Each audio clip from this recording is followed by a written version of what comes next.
Hey, welcome back to Faster. This is a new platform for us. We're using a new company called Riverside FM. So we're going to have a new video that goes out with each podcast. So super excited about that. St. Patrick's Day today, so I'm wearing green. Vermont Gravel, guys out in Vermont Gravel. These guys are doing some great things out there. So if you're around, you might want to check those guys out. This is a cool episode. We're going to do a recap, talk about Clash Miami and what our involvement was at Clash Miami. And I actually shot some cool content out there. And I'm going to have a YouTube video that's going to talk about that. I'll have a link in the show notes. So you guys can definitely check that out. First of all, congrats to Jason West and Lucy Byram for their wins out at Clash Miami. Super cool event. I was out in Clash Daytona in December of this year. Now, for those of you that don't know, we have a team called the FLO Factory team, and it is managed by a group called Peak Athletic Collective. Former pro AJ Bacow, Aaron over there, and Brent. They do an awesome job of team management for us and for a number of other groups. So we went out to Clash Daytona in December, and ended up meeting Alicia Kay, who was also a former pro Canadian. And she now works for Clash. To make a long story short, about 3 weeks ago, I got a random phone call from a friend of mine, Brent, over at Peak Athletic Collective, who I've known for years. And he said, hey, I was talking to Alicia, and they're looking for somebody to do what they're calling a wheel pit. Now, those of you who aren't familiar with the Clash Endurance Series, what they do is they have a swim sort of in a speedway. So Daytona is one, and then Miami is another. They have like a lake pond kind of thing in the middle of these NASCAR speedways. Clash is basically owned by or started by the NASCAR group.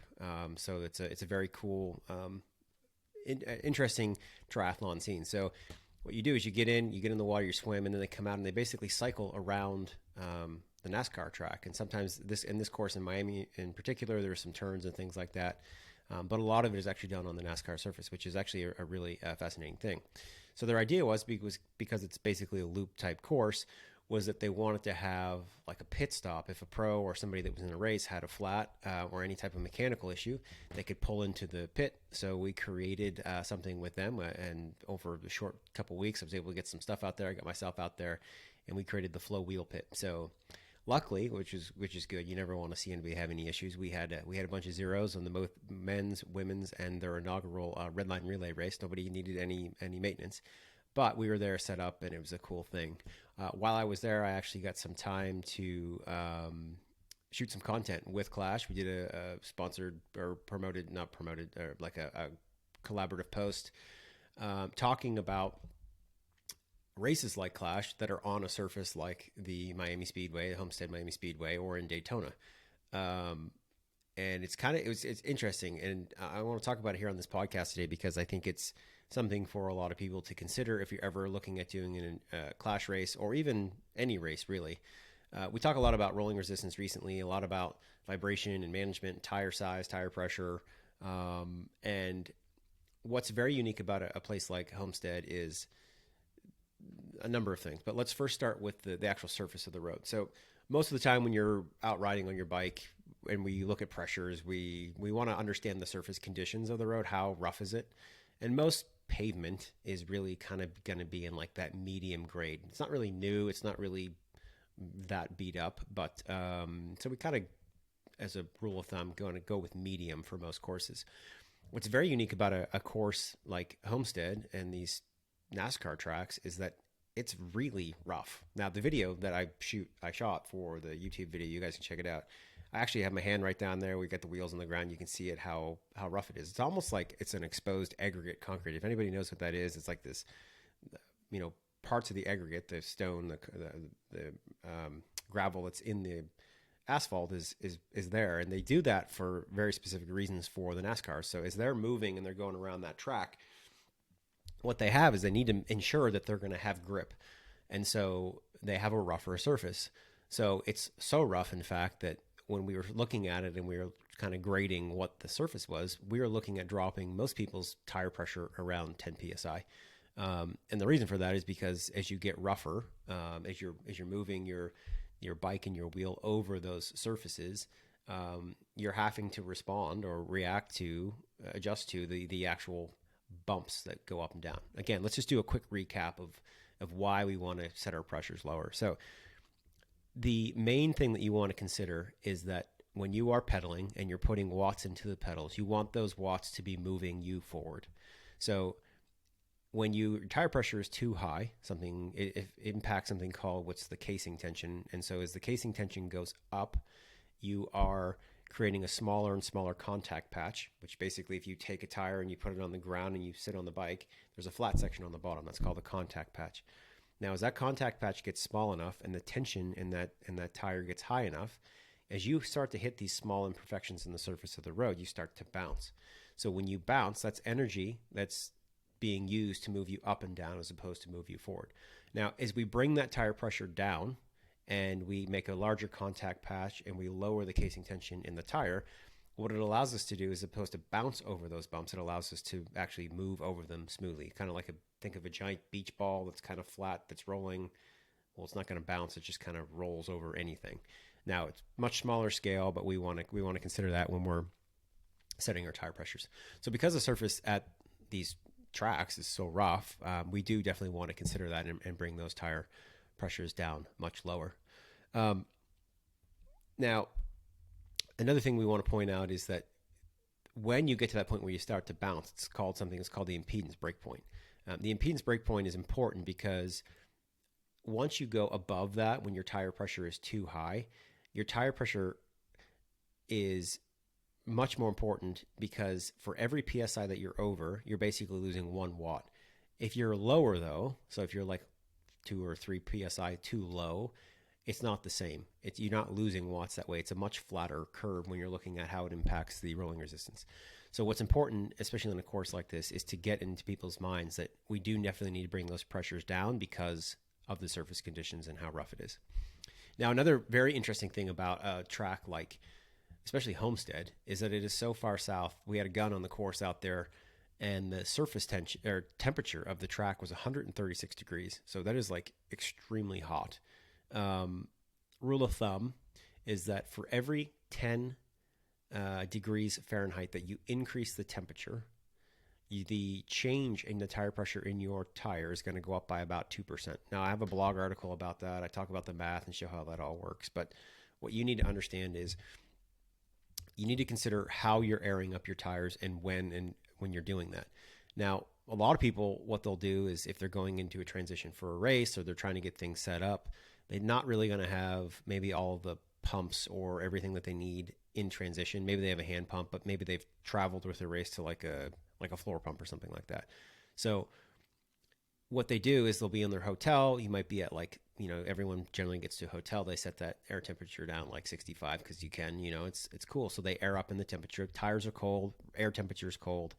And so you set that pressure at that lower temperature. Now, when you get into the race or you put your bike in the transition and things start to heat up throughout the day, if the sun is baking on that, we could go from a 65 degree temperature up to 135, 136 degree temperature, which you're looking at a 70, Fahrenheit change. If your tire pressure is 70 degree Fahrenheit change, if your tire pressure is already too high, if you've ever been around transition and you start hearing things pop, that's because basically things are starting to explode because you're looking at that 2% increase for, every 10 degrees. So considering a 14% increase on a already tire that has a tire pressure that's already too high, that's something that you definitely need to consider. So what we recommend, and we did this when we did all the rolling resistance protocol for the AS and gravel lines that we did when we worked with UNLV. If you're interested in that, we have a podcast on that too, talking about that whole protocol. But there was a very specific protocol that we followed to try and lock in tire pressure before we actually went out and then tested at tire pressures to measure rolling resistance on the road. The first thing is that you get out, we gunned the road to make sure we knew what the temperature was. We gunned the surface temperature of the tire itself. We knew the air temperature. And then what we would do is we would air up and we would go out and we'd go do a bunch of laps. So the intent of doing a bunch of laps is that you are actually warming up the rubber and you're getting yourself as close to what your temperatures, also internally of the internal temperature of the rubber and everything like that, and surface temperature and air temperature, as close as possible to what you're going to have when you're actually doing the ride itself. So we would go around, we would do a bunch of loops, and then we would come back and we would reset temperature or pressure based on those conditions. So we, categorized everything, took everything down, made sure that we had all those measurements. And what we noticed is that even doing something like that, our pressure change over the course that we were running was very, very minimal because we had taken those things into consideration. So we weren't seeing those big giant swings in pressure or temperature, which actually ultimately influences your pressure. So what we recommend is if it's the day before, if you can kind of get out, temperatures generally are hopefully going to be roughly the same day to day. Hopefully there's not going to be massive drops. But if you can get out, leave your bike outside maybe for a little bit, let it get in the sun, get it warmed up around that time, go for a few laps. You can kind of get yourself set, or even before the race, if you have some time in the morning to get out, do a few laps. Tire pressure can change overnight, so we do definitely want to be careful of that. But we want to consider being as close to race time as possible, doing those warm-ups and getting things as close to what temperature that you're going to race at so that you're setting that pressure. If you're unable to do that, if that's something that's not that you're not capable of doing, you can always work the math. So if you know that you're going to be inside, temperature's going to be cold, and you're going to anticipate a higher temperature the day before, you can set a lower pressure, knowing that as things heat up, your pressure will increase, but you've already accounted for that in the change. Tires and the temperature of tires increases pretty rapidly, so it's not like you are going to have to say, hey, 90% of my race, I was just warming up the tires and what's that temperature? That happens pretty quickly. So you can kind of not worry about that. You'll take care of that in the beginning. When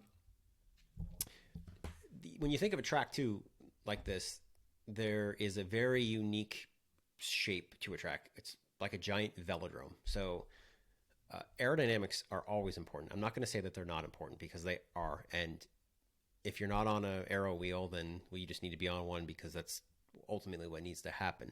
But what's unique about an oval track like that is that as you go around, considering two things, if you are in the wind, if you are able to access the wind, because a lot of these courses have big walls around the track, so you are not influenced or impacted by the wind the same. So it's calmer. It's almost more like it's not an indoor track because there still is airflow. I mean, you can even hear it in some of the videos that there's airflow. We're more local in the middle of the track. But the point is that airflow is different. The second thing is that if you are picking up wind, what you get is you sort of get this canceling effect because as you go around one direction, let's say on one side of the track, you're in a headwind. Well, as you come back the other side, if the wind is in the same direction, you're basically in a tailwind.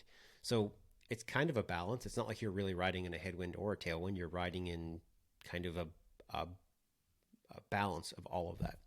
So again, aerodynamics are important, but it's different because it's almost like riding in zero relative velocity because you can account for both backside and headwinds and tailwinds and sum all of those up.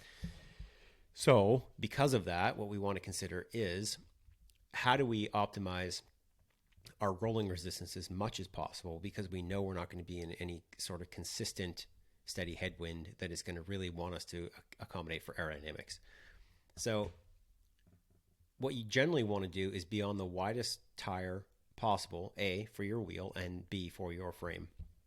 Now, most tires are going to be the limiting factor on most frames. So frames, especially for tri-bikes and road bikes, are limited by the amount of clearance that you have in the front fork and the rear triangle. So while any wheel can generally take, you can put a mountain bike tire on a road wheel, it will work, but it won't fit in the frame. So you're limited by that. So one good thing that you can always know and understand is what is the maximum tire size that I can have on my frame. Once you start from there, you can then start to look at the wheel that you have and say, okay, you generally want to have something that is optimized for aerodynamically for the shape of your rim. So for us, for our AS line, it is the 28 mil tire size. So that's kind of optimized aerodynamically. From a rolling resistance perspective, it is also beneficial to be that wide because the wider we are with a tire, the better your rolling resistance. Now, the reason for that is because going back to the idea of a contact patch, when you have a narrow or skinny tire, you have a contact patch that ends up being longer. So it's longer because as you put that weight on, you don't have as much width. And so what has to happen is the distance of the contact patch from front to the back of the tire gets longer. So when you think of that on the surface, you have a long flat surface. When you have a wider tire, the area of the contact patch is the same, but because it's wider, your contact patch gets wider. So left to right in the tire, and front to back gets shorter. Now think of somebody being on a pair of skis. If you're on a pair of skis, it's really easy to knock them over. If they're on their toes, you can knock them over really easily. So from a rolling resistance perspective, it's better to have a shorter contact patch because it allows us to have a lower pressure and have a wider, shorter contact patch, which makes the moment to basically get over that contact patch lower, which lowers the amount of effort and watts that we need to put in to turn that tire. It lowers the rolling resistance. So that's a very beneficial thing. Especially managing tire pressure, like I say, out at a course like these NASCAR courses and getting them as low. So a 28 mil tire, a 32 mil tire, even on a set of wheels is a very beneficial thing because we are really trying to manage that rolling resistance on these courses. Another very unique thing is a lot of times when you get into rough courses, rough tracks, you are really considering things like potholes or things like,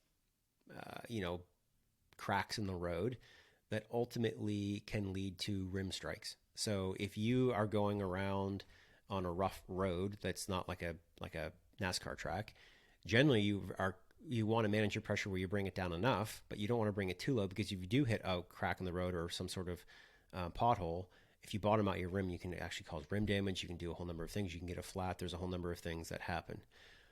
On a course like the speedways, they are so well managed that there was a pothole that we found somewhere on the course, but it was so smooth. It was like professionally managed that you don't really consider these big bumps. So we have a very rough surface, but we're not worried about things like potholes or things like that. So you can get away with the lower and managing those pressures to ensure that you're going to optimize your rolling resistance.